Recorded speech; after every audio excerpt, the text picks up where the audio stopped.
So that's the million-dollar question, right? How do we finance the SDGs? But to answer that question completely, we first have to think about how much money are we investing every year in our economies.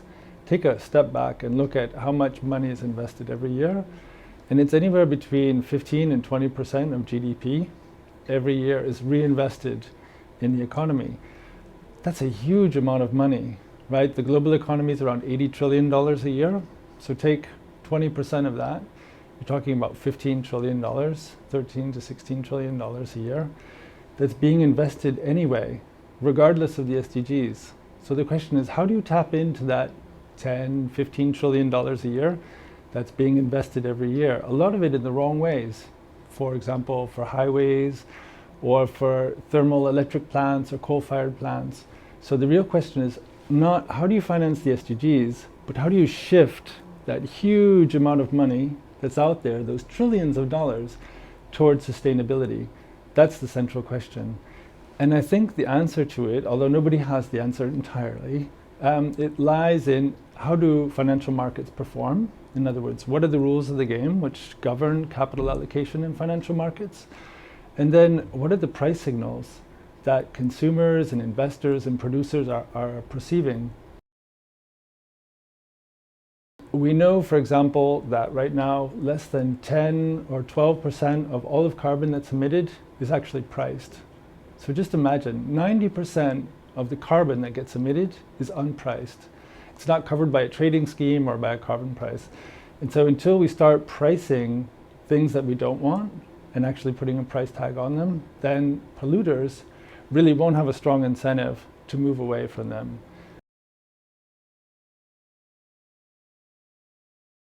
Altogether, they're estimated around $500 billion a year, which is a huge amount of money. And then if you actually bring in the externalities as well, the IMF has estimated the externalities around $2 trillion a year. So it's a massive amount of money, which is going in the wrong direction, right? It's not even talking about carbon pricing, it's carbon subsidizing. And that needs to be turned around. Is it easy? Not at all. It's really challenging because once you've kept the prices artificially low, it will hit people right in their pocket when you start to remove those price subsidies. But countries have done it effectively. If I think of Indonesia or even Iran, what they did is they communicated in advance that we will be slowly raising the price so that it actually reflects the true cost. And number two, we're actually offsetting some of the price impact for the poorer parts of the population. And they would give conditional cash transfers, or they would give basically a card that they could go to an ATM and sort of top up their budget. So it didn't hit them exactly. Contrast that with what happened in Nigeria, for example, where the price doubled overnight on fossil fuels, and there were riots in the streets, and it's very tough. Reform is always tough. It requires a lot of energy and enthusiasm and a clear communication strategy, but it is possible.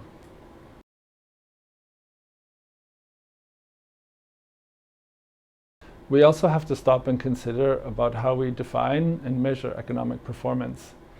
GDP has been with us for 90 years, 80, 90 years, since Mr. Kuznets developed it back in the 1930s.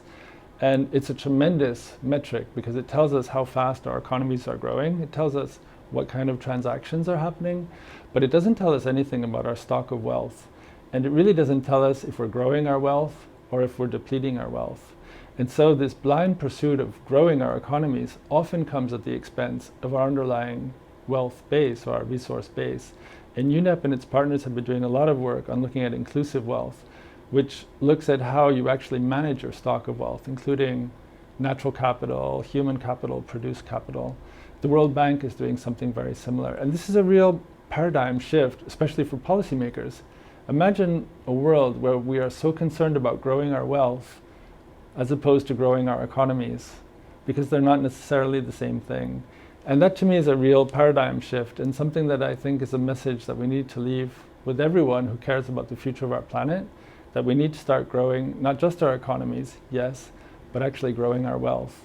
And then you can also talk about how is our wealth being shared.